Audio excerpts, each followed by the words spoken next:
इस कार्यक्रम के पुण्यार्चक हैं स्वर्गीय श्री जानकीलाल जी एवं स्वर्गीय श्रीमती सोहिनी देवी बाकलीवाल की पुण्य स्मृति में Shri Mukesh Jain, Seema Jain, Vaibhav Jain, Ayushi Jain, Siddharth Jain, firm Simayra fashion, ring road, सूरत।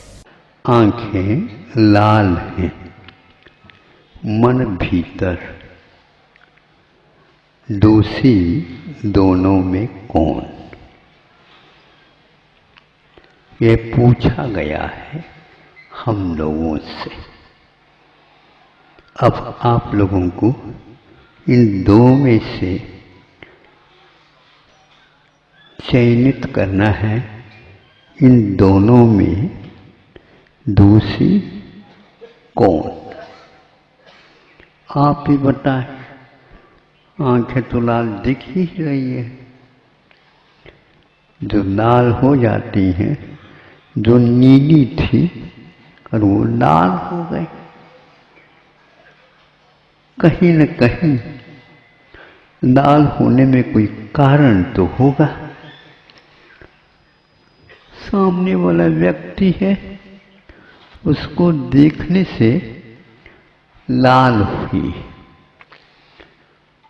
आंखों का क्या काम है, ये पहले अध्ययन कर लेना चाहिए। ये ललामी आंखों में आती है, पुनः चली क्यों जाती, इसके बारे में भी मनन अध्ययन कर लेना चाहिए। मति ही, स्मृति ही, संज्ञा आदि आदि जो मत ज्ञान के भेदों भेद में आए हैं, उनमें आप पूछिए कि किसका दोषी कौन? हम प्राय करके इन सभी जिज्ञासाओं को शांत नहीं कर पाते। मोक्ष मार्ग पर कदम रखने वाला व्यक्ति इनमें यदि जिज्ञासा इनसे वो शांत नहीं करते, उनका इसमें कोई भी अधिकार नहीं है कि वो मोक्ष मार्ग को प्राप्त कर सके।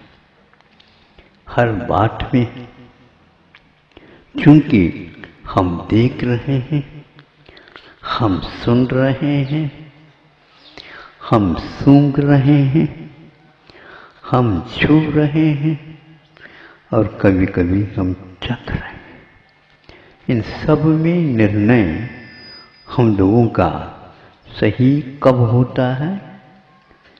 और जब सही यदि होगा तो हम आग बबूले नहीं होगी। यहाँ पर भी बाद में जिज्ञासा रखी गई।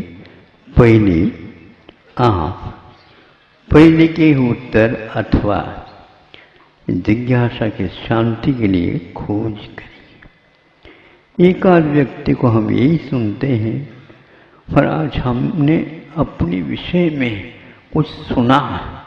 जब से सुना है, क्या बताएं, भीतर से आग जल रही है।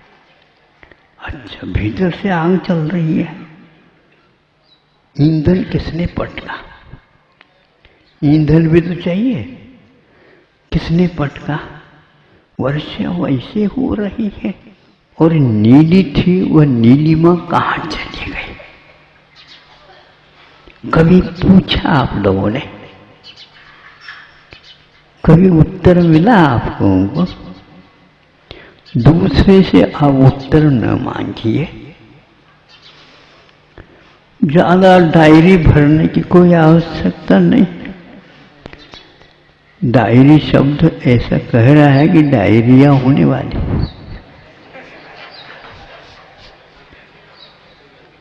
उससे कभी भी वह शांति मिलने वाली नहीं है। वह अशांति क्यों फैली, इसके बारे में आपको सोचना है। इसलिए 10 दिनों में से एक दिन इसी परीक्षा अनुसंधान के लिए दिया।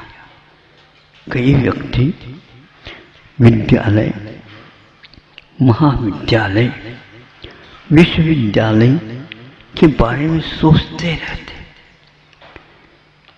किंतु अपनी ही विद्या के बारे और अविद्या के बारे में अनभिज्ञ रहते हैं। खोलना चाहते हैं आंखें, किंतु आंखें कहाँ तक खुल जाती है यह हम नहीं समझते। आंखों की शल्य चिकित्सा भी हो जाती है, फिर भी उस नजर में कभी सही कुछ आता ही नहीं। आता तो सही है, लेकिन परिणाम गलत क्यों निकलता? आंखें तो केवल देखती है तो रूप को देखती है। अब वह रूप कितने प्रकार का होता? 4-5 प्रकार का होगा। इसके अलावा दूसरा कोई नहीं था। जिस वस्तु को आपने देखा वह सफेद है, किंतु आपके ये सफेद देखने से नीलेपन को छोड़ करके लाल ये आंखें हुई क्यों? यदि यह निर्णय सही नहीं होता, हम कभी भी सही निर्णय के अभाव में अवश्य ही उस सिद्धांत से विमुख होते जा रहे हैं। मनुष्य जीवन के बाद भी यदि यह उत्तर अनुत्तरित रहती, यह समस्या दिन दोगुनी रात चौगुनी बढ़ती ही जाती है, तो यह शल्य चिकित्सा भी और निश्चल्योवृत्ति ये सूत्र का पाठ भी पाठ ही कहलाएगा, किंतु इसमें से कोई तथ्य नहीं निकलने वाला। अब 5 मिनट तो हो गए आप लोगों को। ये 2-3 पंक्ति आपके सामने रखी थी, एक आध व्यक्ति बता दे इसमें दोषी इन दोनों में कौन? जो अनेक उपाधियों से विभूषित मनस्वी बन करके बैठे हैं, वो अपने आप को क्या कुछ भी समझ ले, किंतु दोषी तो सब लोग। आंखें लाल है तो वही दोषी क्यों होंगे? क्योंकि देखने का काम उसी से हुआ, देखने का काम उसी से हुआ, इसलिए वह दोषी है। ये निर्णय तो विश्व स्तरीय न्यायालय में भी गलत ही निकलेगा, किंतु यही उत्तर दिया जा रहा है। इस ओर आप कभी भी नहीं देख पा रहे हैं। हमारा अभिप्राय गलत है या आंखें गलत है? अभिप्राय यदि गलत है तो आंखों ने देखा, अभिप्राय बनाने वाले तो आप हैं, गलत कैसे आप अभिप्राय निकाल रहे हो? या तो मन आपका पागल है, या उस पागल के सोबत रहने से आप पागल बन गए हैं।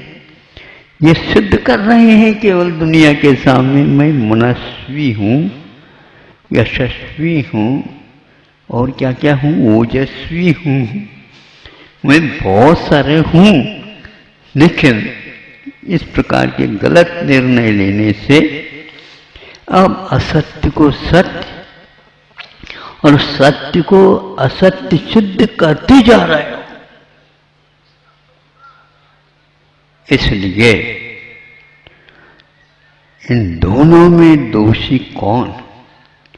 जो भीतर बैठा बैठा निर्णय लेता है और बाहर आने को तैयार नहीं होता। कहीं अपनी पूल पट्टी भूल न जाए, कहीं मैं दोषी शुद्ध न हूं।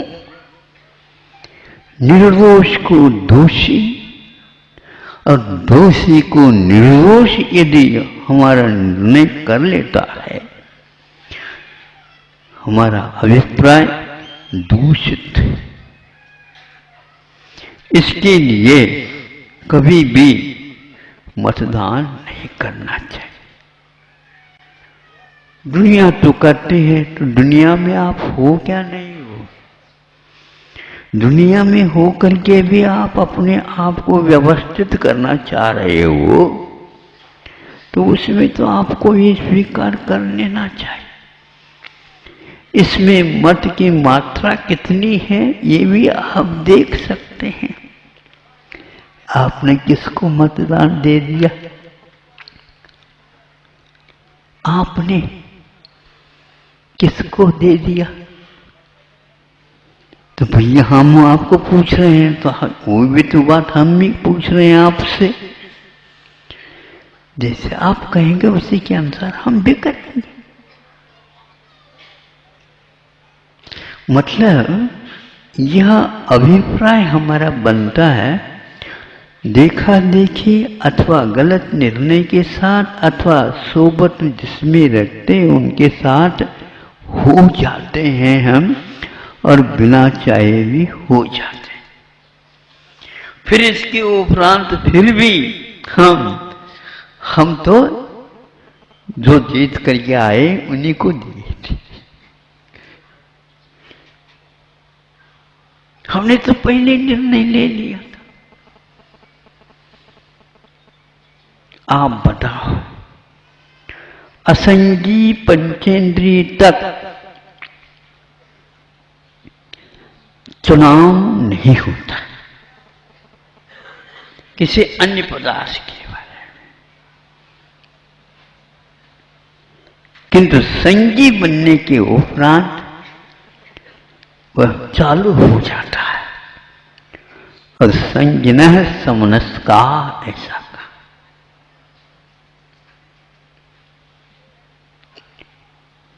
जो संगी होता है वह मन वाला होता है, वह मन से रहित नहीं होता। मन भीतर है, दोषी दोनों में कौन? आंखें लाल। क्रोध के आवेश में आए बिना आंखें कभी भी नीली आभा को छोड़ करके ललायन के रूप में परिवर्तित नहीं हो सकते। हमारे भगवान हमेशा हमेशा अताम्र नयनोत्पदा।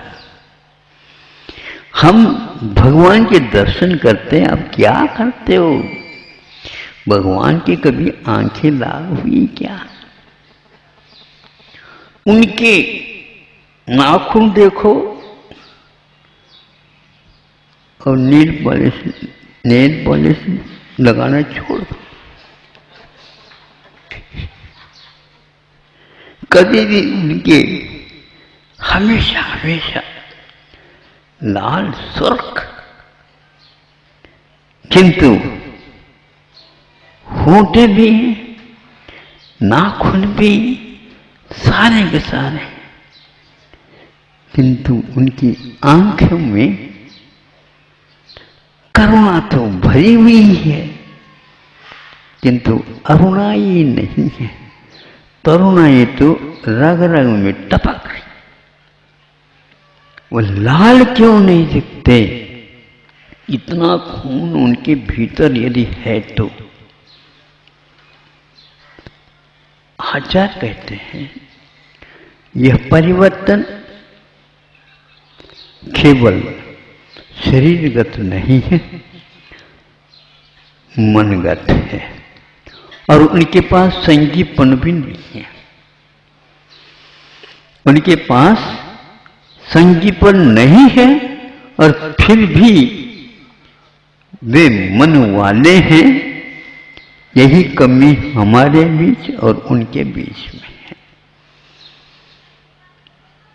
हम अपने आप को सुधारना चाहते हैं, दूसरे के सुधार को गौण कर दो, अथवा जिसकी आंखें कभी भी लाल नहीं होते हैं उसकी गुणगान करना प्रारंभ कर दो।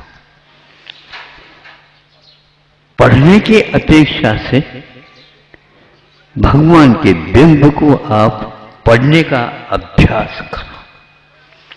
इसमें सबसे जल्दी आपको निर्णय लेने में सुविधा होगी। जो इस प्रकार समझता है कि स्वाध्याय उसी को होती है जो सरस्वती के साथ हमेशा हमेशा अपना तालमेल बनाए रखता, जिसकी वाणी है उसको देखने में आनंद नहीं आ रहा, और जिसकी वाणी में आनंद आ रहा है तो कहीं न कहीं और गलतियां हैं। ये मनगढ़ंत उसका चयन है, अपने अभिप्राय के अनुसार वह सोच रहा है। तेजयंत भी जिसके देखने से लाल आंखों को छोड़ करके, कोई से छोड़ेगा, शल्य चिकित्सा हो गई नहीं, उसके शांति को देख करके वो सोचता है संसार में यही एकमात्र तत्व है। समर्थभद्र महाराज ने इसी को तत्व घोषित किया। ये भ्रांति है आप लोगों की। मन विक्षिप्त हुआ, आपका तत्व कहीं न कहीं प्रक्षिप्त हुआ है अन्यत्र, जिसको मिथ्यात्व बोलते हैं, जिसको दोष बोलते हैं, जिसको छूना नहीं चाहिए ऐसा घोषित किया गया है, आप उसी को स्वीकार करते हो। इसलिए भगवान को देख करके अध्ययन करो। अताम्र नयनोत्पलम, और हम अपने हृदय को साफ करने का, समर्थभद्र महाराज ने इसी को तत्व घोषित किया। ये भ्रांति है आप लोगों की। मन विक्षिप्त हुआ, आपका तत्व कहीं न कहीं प्रक्षिप्त हुआ है अन्यत्र, जिसको मिथ्यात्व बोलते हैं, जिसको दोष बोलते हैं, जिसको छूना नहीं चाहिए ऐसा घोषित किया गया है, आप उसी को स्वीकार करते हो। इसलिए भगवान को देख करके अध्ययन करो। अताम्र नयनोत्पलम, और हम अपने हृदय को साफ करने का प्रयास करें। वो तरंग उठती क्यों? हृदय में आना हमारी वश की बात नहीं है, आएगी। वो बंधा हुआ है तो आएगी। अब ने अपनी तरफ से ऋण लिया है तो देने वाला आपको आपके पीछे पड़ेगा। यदि आप नहीं लेते ऋण तो बैंक आपको नहीं कहेगा कि ऋण ले लो, हाँ इतना लोभ तो दे सकता है। तो आपके पास लोभ है इसलिए वह कह रहा, हमारे पास आकर के नहीं कहता। वो सुन रहे हो आप लोग? तो बैंक वाले आपके पास जा करके क्यों कहते हैं आप लोन ले लो, लोन ले लो, लोन ले लो? महाराज, आप अपने शिष्यों को या और जो श्रावक आते हैं उनको कह दो, प्रेरित करो, उस बैंक में जाओ, उस बैंक में जाओ, उस बैंक में जाओ, लोन ले लो, लोन ले लो। आलूना क्यों खाते हो? सलोना खाओ ना। समझ में आ रहा है? अच्छा, वो समझ में आने वाला भी बहुत समझदार लगता है। अच्छे से आ रहा है, बहुत अच्छा। ये मन में संकल्प आया क्यों? इसका नाम फितूरी है, फितूरी। दुनिया को धोखा देने की बात करते हो। जो धोखे में आते हो कर्म के उदय में आते हैं, ये तो सिद्धांत कभी भी भूलो नहीं। है तो ऐसा ही, फिर तो क्यों लगाते हो? ऐसा ही है कहो ना। स्वामी समुद्र में कहते जो ही के स्थान पर तो लगाता है वह गड़बड़ कर रहा है, वह अपने श्लोक को नहीं समझ रहा है, उसका गला घोट रहा है। इदम एव ईदृशम एव, ये क्यों कहा गया? ये ऐसा ही है तो अपना तो लगाता है ये। लेकिन परंतु नहीं समझे तो ये सारे जो है ना, ये अर्थ नहीं देते, इन नकारते। फिर बाद में जो है सो है। यह दुनिया की रीत है। तो आप लोगों ने तो निर्णय लिया ही होगा, मन को दोषी माना। इंद्रियां दोषवान नहीं होती, उनका नियम है नियत विषयानि इंद्रियान और नियत विषयानि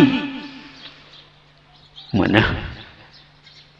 अनियत जो होता है वह मन होता है, और नियत विषय वाले और नियत प्रदेश वाले वह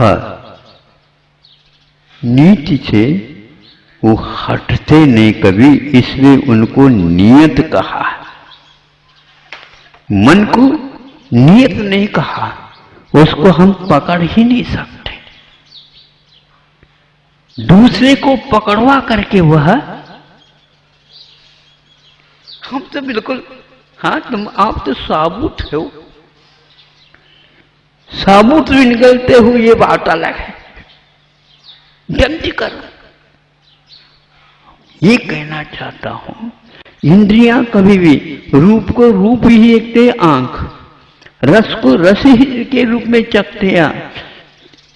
चटक मटक जो हुआ यह आंख का काम नहीं और जुब्बा का काम नहीं, यह मन लहर में है और वह भीतर बैठे बैठे जहर घोल रहा है और आप उसको अच्छे ढंग से खा रहे हैं। जिस समय वो उदय में आएगा तो मालूम पड़ेगा कि क्या हो गया है। हाँ, कर्म जनित है, लेकिन कर्म तो सबके पास है ना, कर्म तो सबके पास है। संयम के माध्यम से उसको नियंत्रण में रखना, यही मोक्ष मार्ग होता है। बाकी कर्मों को साफ करने की कोई आवश्यकता नहीं, साबुन सोडा लगा करके कर लो आप। हाँ, साफ होते ही नहीं वो कभी। और यदि यह अभिप्राय हुआ तो साफ अपने आप ही होने लग जाता है। इसलिए न सूरत बुरी है न सीरत बुरी है, न सूरत बुरी है न सीरत बुरी है, बुरी तो वह है जिसकी नीयत बुरी है।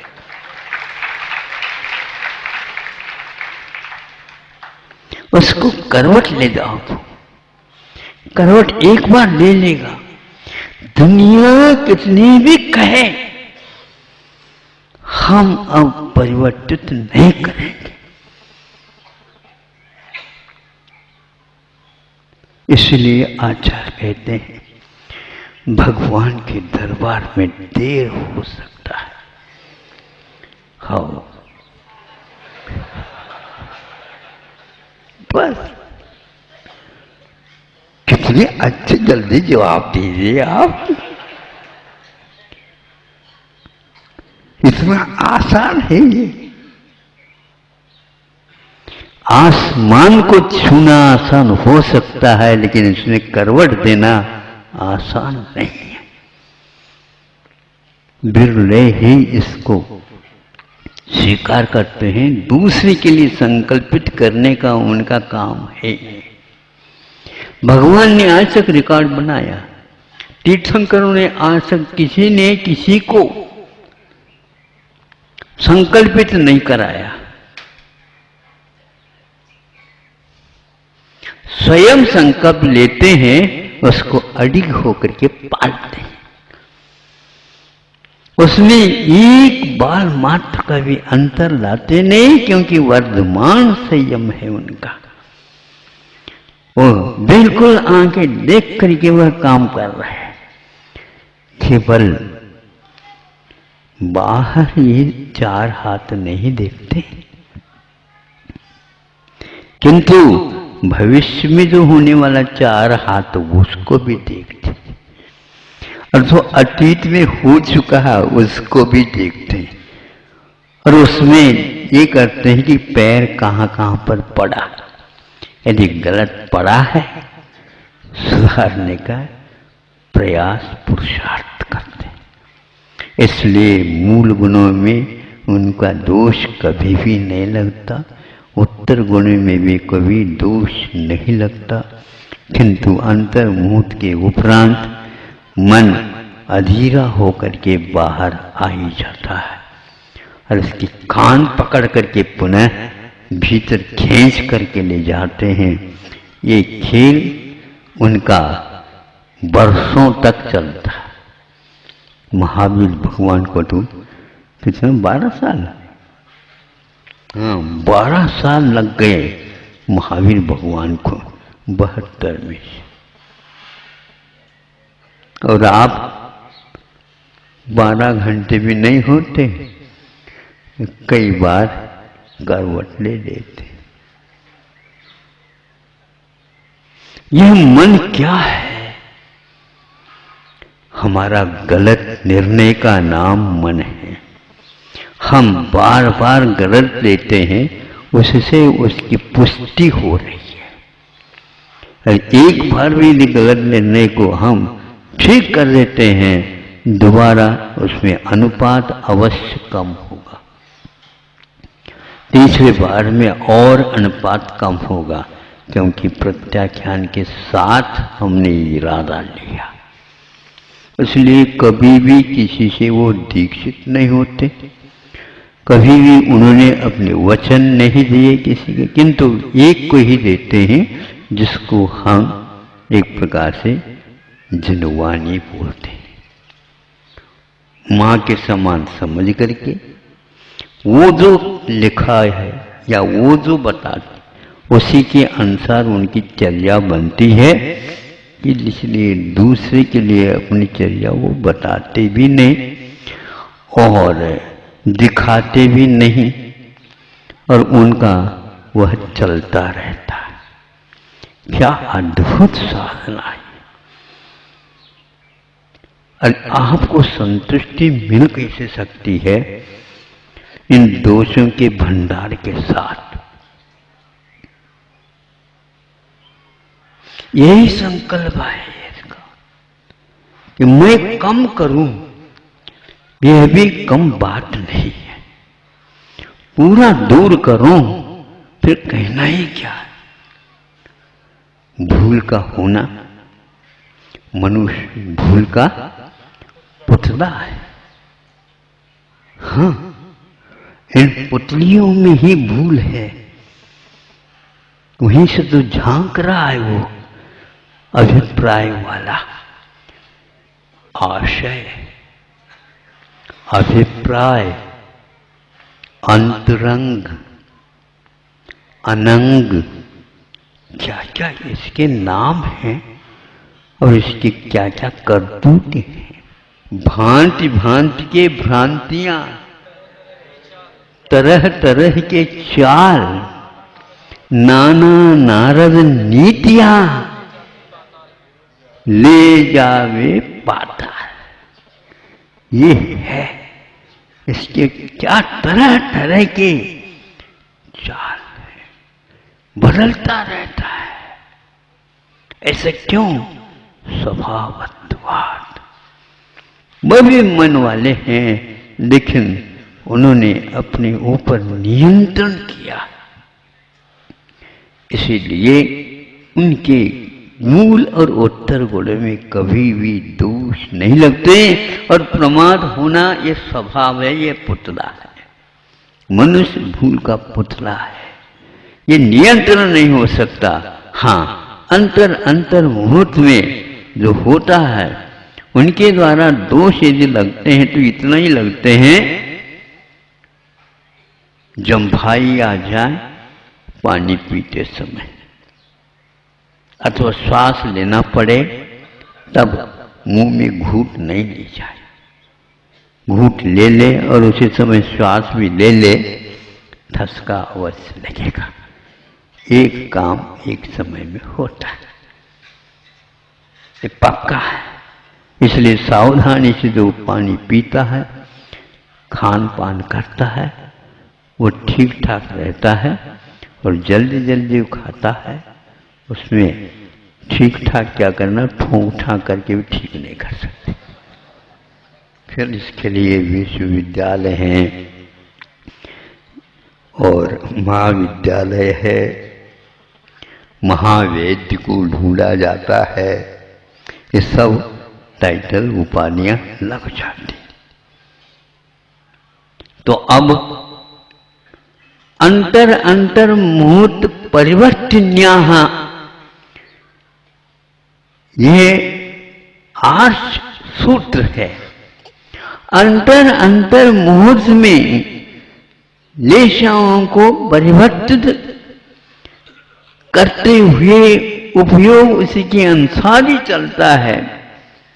यह मन के साथ भी यही घटित होता है, लेकिन आंखें कभी परिवर्तन नहीं है, नाक कभी परिवर्तनीय नहीं है। अरे एक सेकंड के लिए भी नाक यदि परिवर्तित हो जाए, नाक कट जाएगी। हाँ, यदि किसी की कट भी जाए तो भी वह नाक की एक नकल करता रहता है, मेरे पास है नाक। हो, इस नियमरण के बाद बड़ी नाक मिलेगी आपको, सूंड की। हाथी के पास जो सूंड है, जिसने अभिमान किया, उसको अब नाक रगड़ते हुए जाओ। कहां कहां पर जाओ?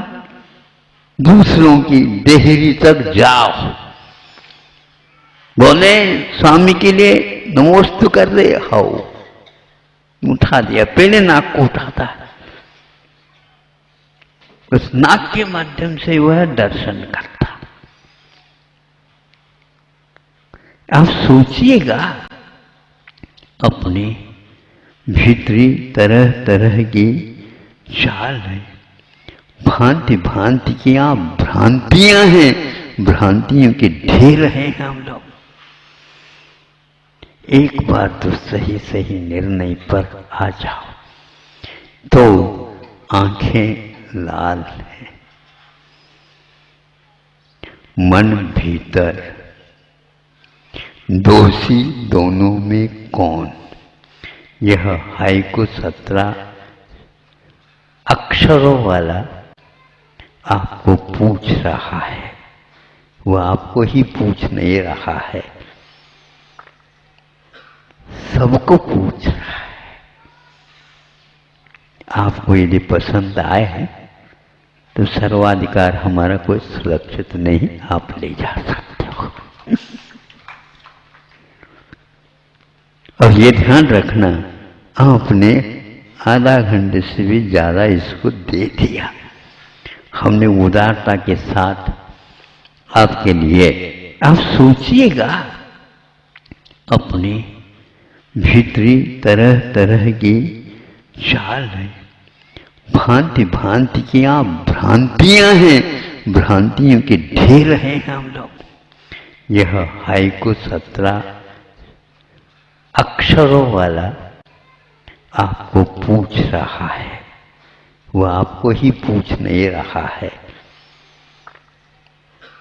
सबको पूछ रहा है। आपको यदि पसंद आए है तो सर्वाधिकार हमारा कोई सुरक्षित नहीं, आप ले जा सकते हो। और ये ध्यान रखना, आपने आधा घंटे से भी ज्यादा इसको दे दिया, हमने उदारता के साथ आपके लिए इतना समय दे दिया ताकि हम अपनी भूल को समझ सके। क्रोध आ जाता झट से, प्राय करके क्रोध कहां पर दिखता है तो सर्वप्रथम आपको ये महसूस होगी, नाक एक प्रकार से मरोड़ते हैं, फूल जाता है, इसमें नाक में वो गुस्सा आ जाता है। कवियों ने इसको नाक की अनी पर क्रोध एकदम झट से आता है। अब ये भी ध्यान रखना, थोड़ा से भी तापमान बढ़ जाता है, नहीं समझे, पसीना आता है तो नाक के अनी के ऊपर ही प्राय करके आता है। आपने कभी देखा, महसूस किया?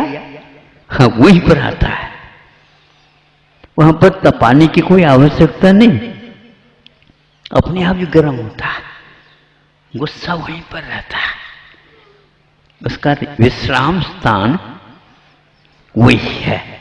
उस नाक को देखते ही फिर क्या, गोद में बैठ करके दूध पीने वाला भी लड़का निर्णय ले लेता है, कुछ होना है अब, नहीं समझे। जब दूध पिलाते पिलाते वह कुछ गंभीर हो जाती है, आप सुन रहे हो? हाँ, गंभीरता से सुन दो। यदि गंभीर हो जाती है तो दूध पीना वो बंद करता है। ये गंभीरता क्यों आ गई? और वह देखने को मिला, धीरे से वह लड़का गोद से खिसक जाता है।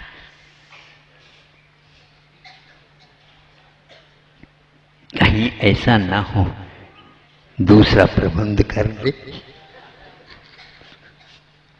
चौपट। वो बुलाने के बाद भी मैं नहीं आता, प्यास भूख लगने के बाद भी नहीं आता। सुन रहे हो गोद वाले हो? छोटा लड़का भी होता, आपकी परीक्षा, आपका निर्णय अपने आप ही समझ लेता है, क्योंकि आपका शरीर और मुख गंभीरता से घिर गया, कुछ न कुछ इसमें हुआ है। उधर गया, दूर से देखा, अरे पिताजी भी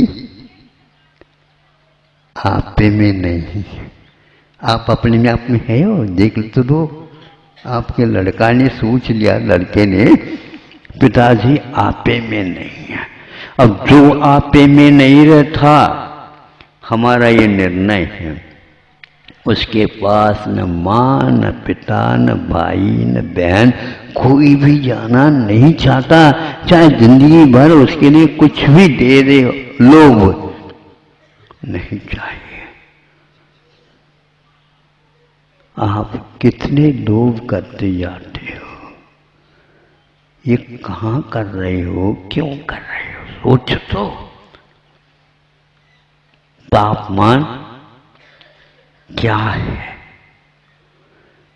ध्यान रखो, शरीर का तापमान कुछ बढ़ सकता, घट सकता है, लेकिन भीतरी जो अनुपात है शरीर में, वह 98 अवश्य बना रहता। 50 को भी तापमान छू रहा हो तो भी भीतर 98 पाएगा। और टाइगर हिल पर भी जाकर के देखोगे, जहां पर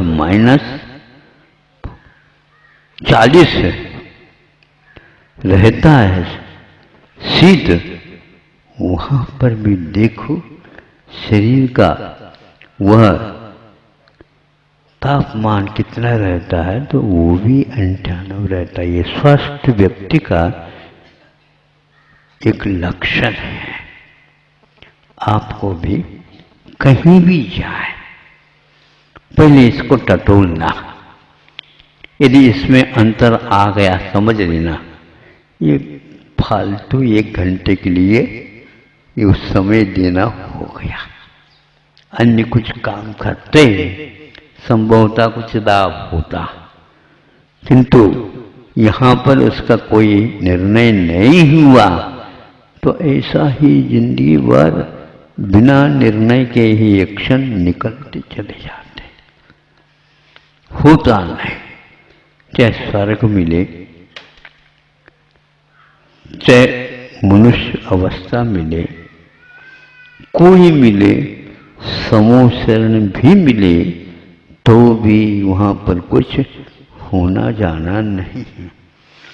भगवान भी आप में किसी भी प्रकार से कुछ भरते नहीं, और जो दोष है उसको निकाल करके बाहर फेंकते नहीं।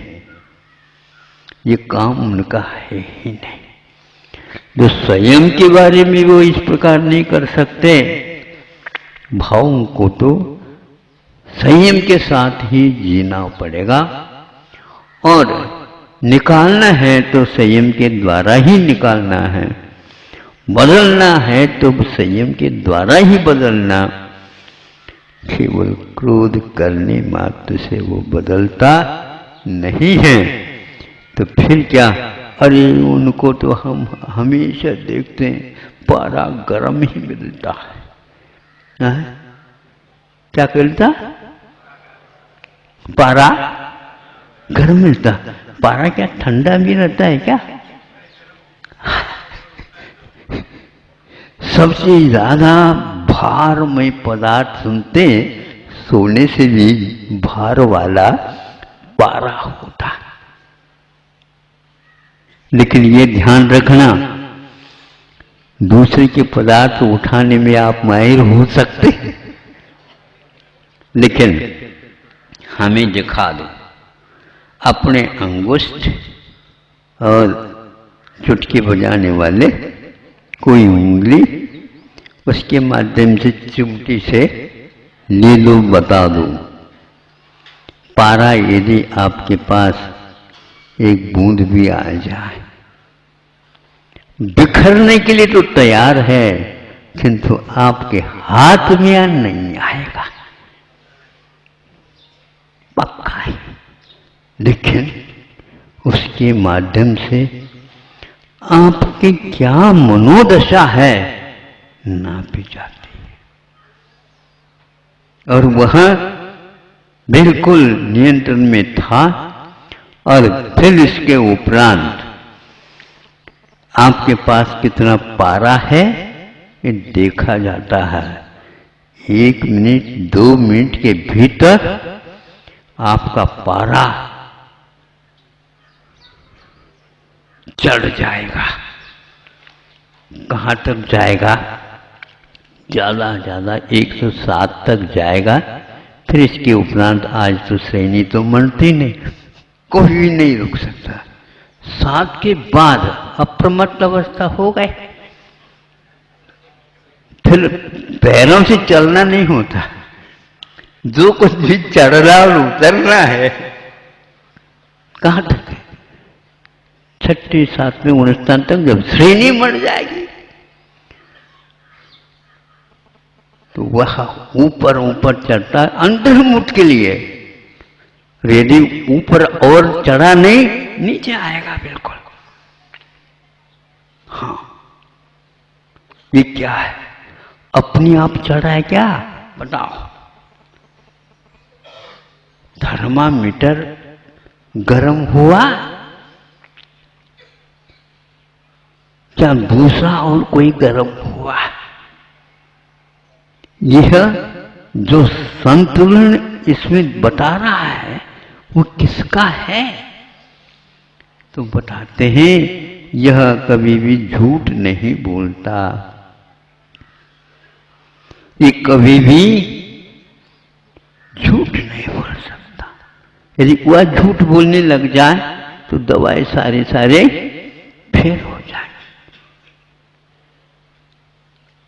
इतना भारी भी आपके थोड़े से तापमान कह रहे हो आप? ये थोड़ा तापमान है क्या? जो अपनी उंगलियों की पकड़ में नहीं आता था और वह आज आपके बुखार की पकड़ में आ गया। ये सही निदान कहलाता है। और इस सही निदान को जो स्वीकार कर लेता, पक्का है वो निरोग बनने में देर नहीं लगाता। इतना पर्याप्त है, मैं समझता हूं।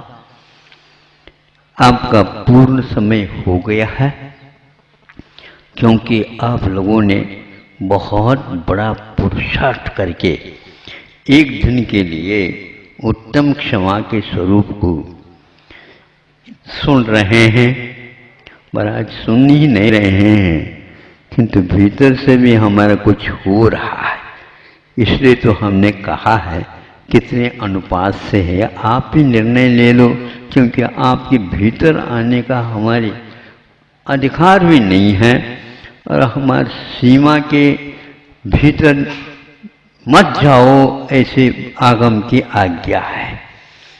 आपके आंगन तक तो हम आ सकते हैं, लेकिन भीतरी आंगन तक नहीं जा सकते हैं।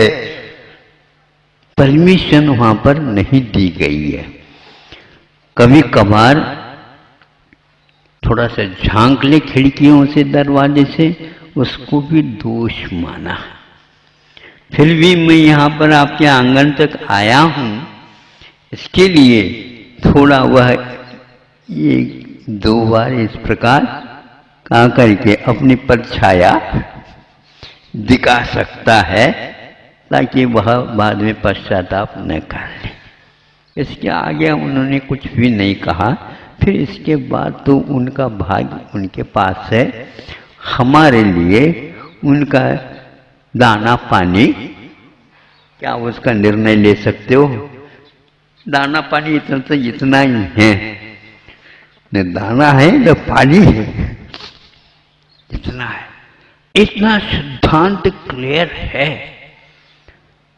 इसको जब हम सोचते हैं तो यह प्रश्न पत्रिका आई है, आपको पाठ्यक्रम से जो पढ़ाई हुई है 1 वर्ष तक, 1 वर्ष तक तो इस किताब को नीचे नहीं रखो, लेकिन अब उस किताब को परीक्षा के समय पर नीचे रख भी नहीं सकते, पास रख नहीं सकते और उसकी नकल कर नहीं सकते, और आपको सब कुछ ठीक है, परमिशन है, अनुमति है, किंतु यह नहीं कर सकते। आपके दिमाग में यदि वह बात आई है, हाँ या ना में उत्तर दीजिए। आप स्वीकार करने के लिए तैयार हैं? हाँ महाराज, उस दगाबाज मन को आज से कम आप अपने वश में रखने का प्रयास पुरुषार्थ करिए। और आप सही भी हैं तो भी सही मैं हूं ऐसे इस दुनिया के सामने मत कहिए। सतर्क हो रहा है, नहीं समझे? सतर्क का तो तर्क करना सीख लिया उसने। हाँ, सतर्क का अर्थ जागृत होना चाहिए, सावधान होना चाहिए। और वह सावधान उसी को बोलते हैं पर की ओर ना देखो। यदि पर की ओर देख करके अपने आप को सुधारना चाहते हो तो गुणों को ढूंढो। यदि पर के गुण यदि दोष में नहीं आ रहे हैं तो दोष तो बहुत जल्दी आएंगे। इसलिए आप दोषों की ओर मत जाओ, क्योंकि दोषों के भंडार स्वयं भी है। ऐसी स्थिति में उन दोषों के भंडार में से कुछ तो कम करें, और अवश्य ही एक बार कम करना प्रारंभ कर देंगे, आपको लगेगा हाँ इसमें जो संतुष्टि मिलती है इस संयम से वो अन्यत्र किसी भी प्रकार से नहीं मिलती है। यह कठिन साधना तीर्थंकरों ने भी की है और ये महाव्रत उनके हैं, लेकिन महाव्रत का पालन करने से ही संसार को मालूम पड़ा कि ये महाव्रत होते हैं। इसलिए उनको महान, पावन, पवित्र माना है, क्योंकि गुणों की उपासना करने से ही पवित्रता आती है, दोषों का निष्कासन होता है।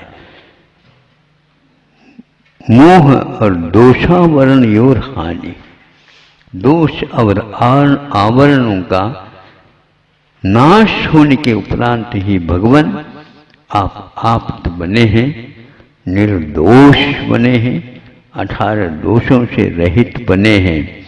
आपकी आंखें लाल हुई हैं तो यह भीतरी मन का परिणाम है, और आंखों को मलो नहीं, अपनी आप ही वह पुनः पूर्व स्थिति पर जाएगी, और आप अपने मन को मलो, मर्दन करो और खबरदार कहो, तुम्हें अब किसी भी प्रकार से तुम्हारे लिए समर्थन नहीं दिया जाएगा, बहुत हो गया।